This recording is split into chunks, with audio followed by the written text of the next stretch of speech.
o milagre que mudou a vida de Tiago. Tiago tinha apenas 19 anos quando seu corpo começou a se cobrir de pelos finos e claros, como uma penugem espessa que crescia sem controle. No começo ele achou que era apenas uma reação alérgica ou algum desequilíbrio hormonal passageiro. Mas os meses passaram, e os pelos não paravam de surgir, no rosto, nas costas, nos braços, até mesmo nas palmas das mãos.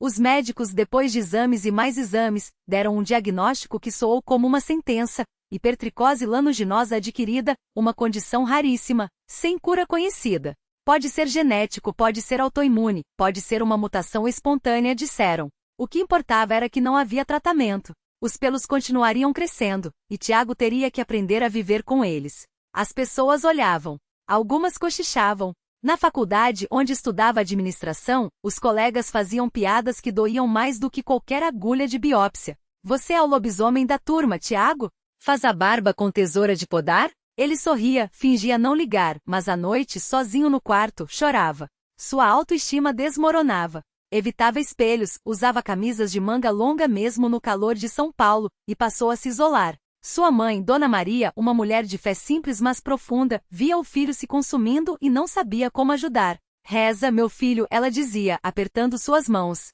Deus não abandona a gente. Tiago, porém, havia parado de acreditar. Se Deus existia, por que permitia aquilo? Foi num domingo chuvoso, quando Tiago já não tinha mais forças nem para fingir que tudo estava bem, que sua mãe o levou, quase à força, a uma reunião da congregação cristã no Brasil. Vem só hoje, filho. Não custa nada, ela pediu. Tiago resistiu, não gostava de igrejas, achava tudo hipocrisia, Bate cedeu para não magoá-la. Chegando ao salão simples, de paredes brancas e bancos de madeira enfileirados, ele se surpreendeu. Não havia banda nem telão, nem pastor falando em microfone com voz de apresentador de TV. Só irmãos e irmãs vestidos com modéstia, alguns de ternos escuros, outras com vestidos longos e cabelos presos, todos em silêncio respeitoso. No fundo, um ancião de cabelos grisalhos, de postura serena, dirigia a reunião com voz calma.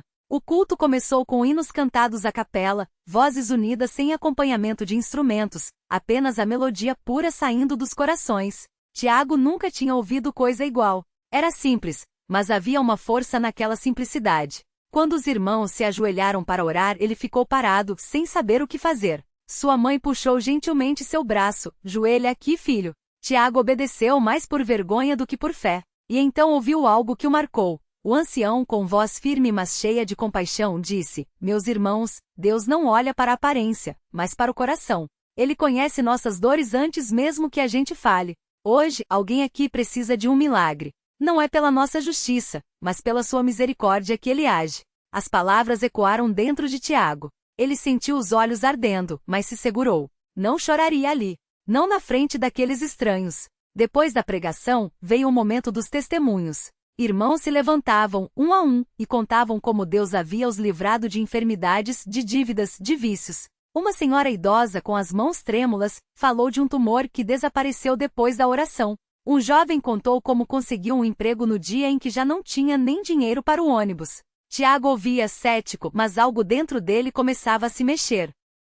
Quando o ancião anunciou que iria haver imposição de mãos para os que precisavam de cura, Dona Maria segurou o braço do filho. Vem, Tiago. Deixa eles orarem por você. Ele hesitou. Mãe, não adianta. Mas ela não soltou. E assim, envergonhado, Tiago se levantou e foi até a frente, onde alguns irmãos já estavam de joelhos. O ancião aproximou-se, colocou a mão em sua cabeça e começou a orar em voz alta, com uma autoridade que não era dele, mas de alguém maior. Senhor Jesus, tu que saraste os leprosos, que devolveu a vista aos cegos, olha para este jovem. Não é pela nossa vontade, mas pela tua que pedimos, libera-o deste fardo. Em nome de Jesus. Tiago sentiu um calor estranho percorrer seu corpo. Não era febre, não era nervosismo. Era algo diferente, como se uma corrente elétrica suave passasse por suas veias. Ele fechou os olhos apertados e então começou a chorar. Não conseguia parar. As lágrimas escorriam, e com elas, uma dor que ele nem sabia que carregava. Os irmãos ao redor oravam em voz baixa, alguns com as mãos erguidas, outros com os rostos colados no chão. Não havia gritaria, não havia espetáculo, apenas uma fé quieta, mas profunda. Quando Tiago abriu os olhos, o ancião lhe disse: Filho, Deus ouviu. Você precisa crer. Ele assentiu sem palavras. Nos dias seguintes, Tiago continuou indo às reuniões, mais por sua mãe do que por si mesmo. Mas algo havia mudado. Ele começou a prestar atenção nos hinos, nas palavras do ancião, nas histórias de fé daqueles irmãos que, apesar das dificuldades, nunca deixavam de agradecer. Uma noite, depois de uma reunião de oração, ele se ajoelhou sozinho em seu quarto e falou com Deus pela primeira vez em anos. Se tu existes, me ajuda. Não aguento mais. Não houve voz do céu, não houve sinal visível. Mas uma paz, pequena mas real, encheu seu peito. 3 semanas depois do primeiro culto, Tiago acordou e passou a mão no rosto por hábito e parou. Os pelos finos que cobriam suas bochechas não estavam mais lá. Ele correu para o espelho. A penugem que antes crescia sem controle havia sumido. Sua pele estava lisa, normal. Gritou pela mãe que veio correndo e quando viu, caiu de joelhos, chorando e agradecendo. Tiago tocou os braços, as costas, tudo estava diferente. Os pelos haviam desaparecido como se nunca tivessem existido. No domingo seguinte, Tiago estava na igreja antes mesmo de sua mãe. Vestido com uma camisa simples mas limpa, o coração batendo forte, ele se levantou no momento dos testemunhos. Com voz trêmula contou tudo, o diagnóstico, a vergonha, a desesperança, e como, depois da oração daqueles irmãos, Deus havia o livrado. Eu não merecia, mas ele fez. Não foi por mim, foi por ele. Quando terminou, muitos choravam. O ancião sorriu com os olhos brilhando e disse: Isso, meus irmãos, é a mão de Deus. Não é magia, não é coincidência, é fé. Tiago foi batizado nas águas algumas semanas depois, num rio limpo, cercado pelos irmãos que agora eram sua família. Quando emergiu da água, sentiu que não era só a hipertricose que havia sido lavada, era toda a amargura, toda a revolta. Naquela noite, pela primeira vez em anos, dormiu em paz. Hoje, Tiago é um dos jovens mais ativos na congregação. Ajuda a organizar as reuniões, visita os doentes, e sempre que pode compartilha sua história. Aprendi que Deus não nos abandona, mesmo quando a gente acha que está sozinho. Às vezes, a cura não vem do jeito que a gente quer, ou na hora que a gente quer, Ele sabe o que faz. E quando ele age não tem explicação médica, não tem lógica humana. É só graça. E assim, numa igreja simples, sem alarde, onde os hinos são cantados sem instrumentos e a palavra é pregada com humildade, Tiago encontrou não só a cura para seu corpo, mas para sua alma. Porque na congregação cristã no Brasil, os milagres não são para serem exibidos, são para serem vividos, em silêncio e gratidão, como um testemunho de que, mesmo nos lugares mais escuros, a luz de Deus alcança. A vida de Tiago mudou tanto que até sua família notou a diferença.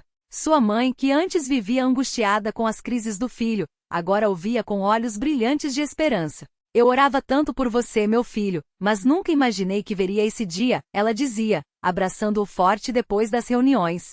Até seu pai, um homem de poucas palavras e que antes duvidava das coisas de Deus, começou a acompanhá-lo aos cultos. Se isso aqui fez meu filho andar de novo, então tem alguma coisa verdadeira aqui, ele murmura, com a voz embargada, enquanto segura a Bíblia pela primeira vez. Mas Tiago sabia que sua história não era só dele. Era um sinal para outros que também sofriam. Foi assim que ele conheceu a Dona Maria, uma senhora que há anos lutava contra uma doença nos ossos e mal conseguia se levantar da cama. Ela ouvia os irmãos falarem do jovem que tinha sido curado e, mesmo com dor, pedia a Deus um sinal. Um dia, durante uma reunião de oração, Tiago se aproximou dela. Irmã, Deus pode fazer por você muito mais do que a gente imagina, ele disse, colocando a mão no ombro frágil dela. Não houve gritos, não houve espetáculo, apenas lágrimas e uma oração sincera. Na semana seguinte, Dona Maria entrou na igreja caminhando, apoiada apenas em sua bengala, mas com um sorriso que iluminava o salão. Glória a Deus, ela repetia, enquanto os irmãos choravam de alegria ao seu redor. Os médicos, é claro, não tinham explicação. Exames mostravam melhoras inexplicáveis.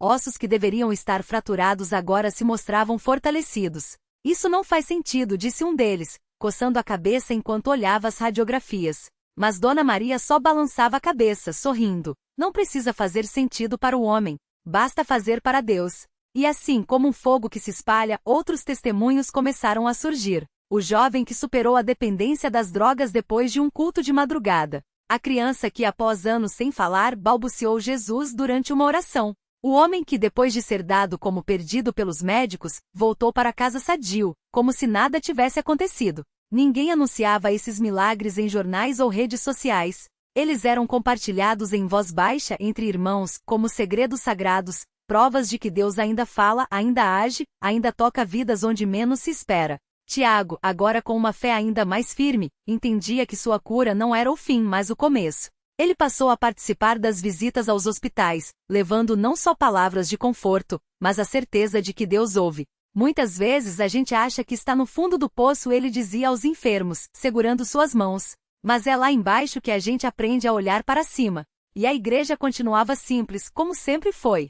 Sem holofotes, sem propagandas, sem promessas vazias. Apenas irmãos reunidos cantando hinos antigos com vozes trêmulas de emoção, acreditando que cada palavra dita ali tinha poder. Porque na congregação cristã no Brasil, os milagres não são para serem vendidos, são para serem vividos. E Tiago, com suas pernas que já não tremiam e seu coração cheio de gratidão, era a prova viva de que quando Deus resolve agir, nem a ciência, nem o tempo, nem a descrença podem segurar sua mão. Um dia, enquanto Tiago ajudava a distribuir cestas básicas para famílias carentes no salão da igreja, uma mulher chamada Dona Maria o abordou com os olhos cheios de lágrimas. Ela segurava uma foto amarelada de um jovem sorridente, seu filho, Lucas, que havia ficado paralisado depois de um acidente de moto 3 anos antes. Os médicos disseram que nunca mais andaria, que seu corpo não respondia mais aos estímulos. Mas Dona Maria não desistira. Todas as noites, ela orava ao pé da cama do filho, pedindo um sinal, uma esperança. Irmão Tiago, eu ouvi seu testemunho na reunião de domingo, ela disse, com a voz embargada.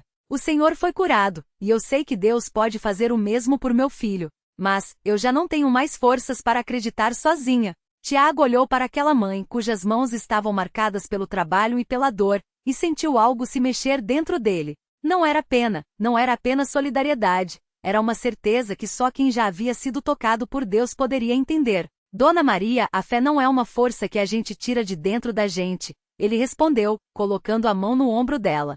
É um dom que Deus nos dá quando a gente se entrega. E às vezes Ele usa a gente, fracos que somos, para mostrar seu poder. Vamos até a casa do Lucas.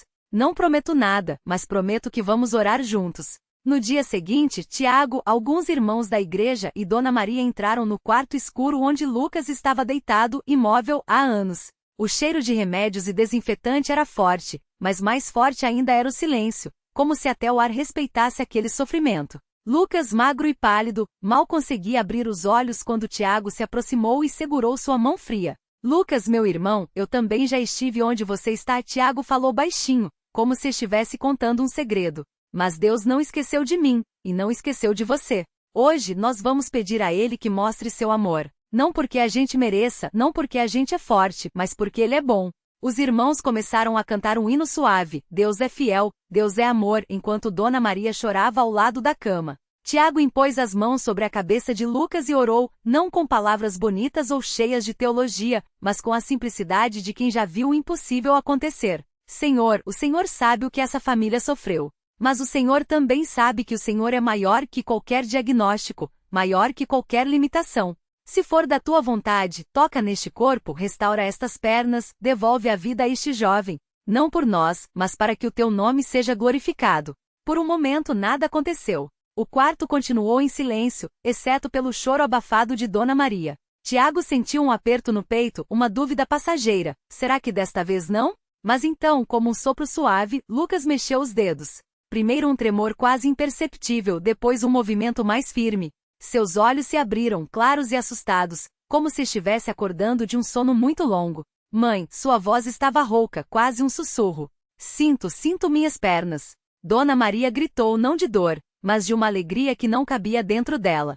Os irmãos começaram a louvar, e Tiago, com lágrimas nos olhos, viu Lucas tentar levantar os pés. Primeiro um, depois o outro, como se estivesse reaprendendo a viver. Não foi instantâneo, não foi como nos filmes. Foi um milagre quieto, humilde como tudo na congregação, sem alarde, mas real. Nos meses seguintes, Lucas começou a fisioterapia, e a cada semana trazia notícias melhores.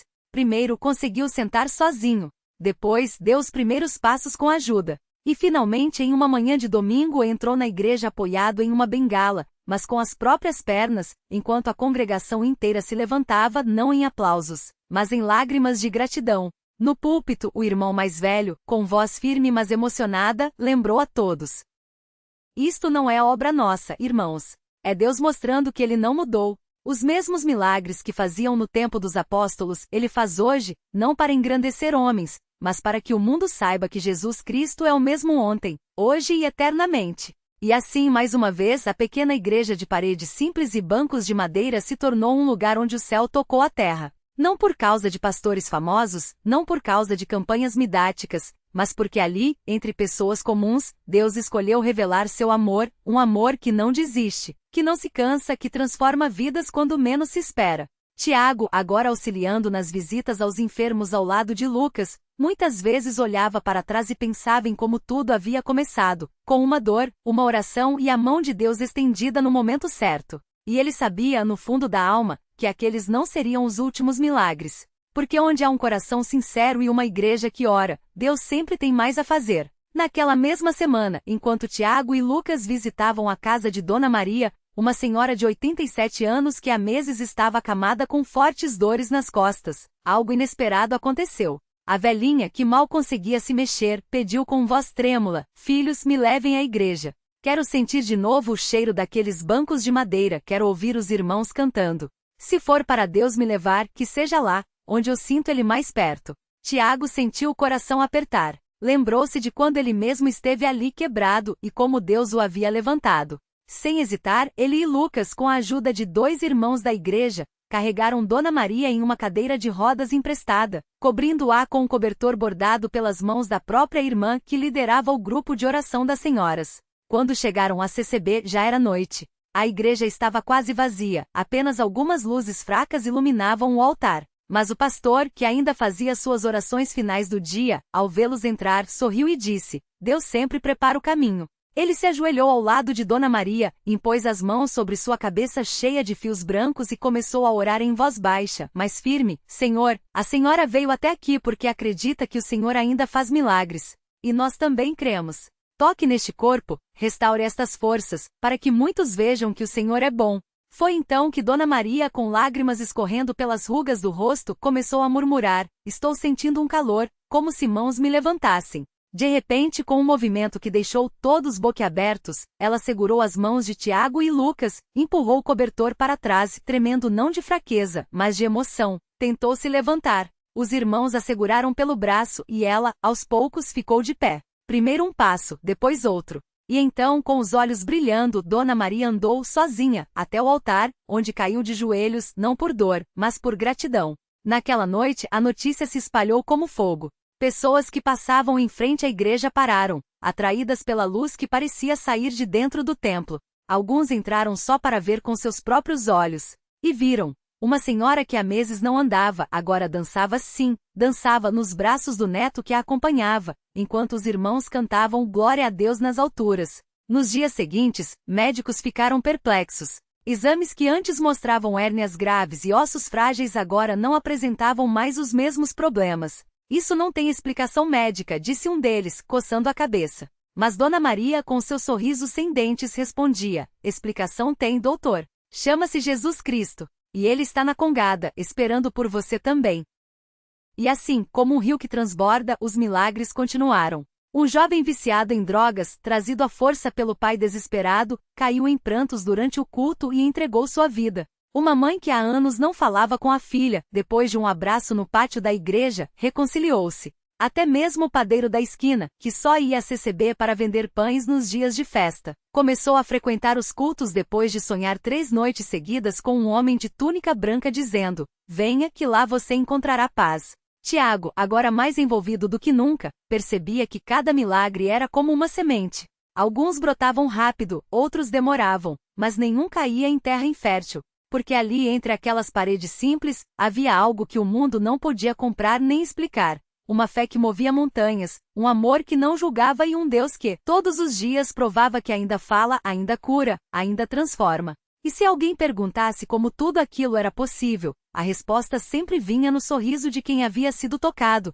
"É só vir, é só crer. Porque aqui Deus não é uma teoria. Ele é real." O milagre que não tinha nome. Dona Maria, a padeira da esquina, não só passou a frequentar os cultos como levou consigo o filho, Lucas, um jovem de 19 anos paralisado desde um acidente de moto. As pessoas oravam por ele, mas os médicos diziam que nunca mais andaria. Até que numa noite de vigília, enquanto Tiago e a igreja clamavam, Lucas sentiu um calor estranho nas pernas. Primeiro, um formigamento. Depois, um tremor. Até que aos poucos, seus dedos dos pés se mexeram. Quando abriu os olhos, estava de pé, apoiado no ombro do irmão que o carregara até ali. O grito de glória a Deus abafou até o som dos tamborines. Mas o milagre não era só físico. Lucas, antes amargurado, agora sorria sem motivo. Dona Maria, que vendia pães para sobreviver, passou a distribuir parte deles para os necessitados, dizendo: Deus me deu o pão da vida, como não dividir o pão da terra? Tiago, testemunha de tudo, entendeu: milagres não são só curas, são transformações, do corpo, da alma, do jeito de ver o mundo. A reflexão que ficou: às vezes, Deus não muda as circunstâncias para nos provar que Ele existe, mas nos muda dentro das circunstâncias para provarmos que Ele é suficiente. O verdadeiro milagre não foi só Lucas andar, mas uma família inteira aprender que a fé não é esperar por um final feliz, mas confiar que mesmo no meio do caminho, Deus já está agindo. A lição: a vida não pede que entendamos os milagres, mas que estejamos onde eles acontecem, de joelhos quando a dor aperta, de mãos dadas quando o medo vem, e de coração aberto, quando Deus sussurra: confie, eu ainda estou aqui. E assim, entre pães compartilhados, passos incertos que se firmavam e uma igreja que não parava de crescer, todos aprendiam a mesma verdade: Deus não precisa de holofotes para fazer milagres. Basta um coração disposto a acreditar que no comum, Ele faz o extraordinário.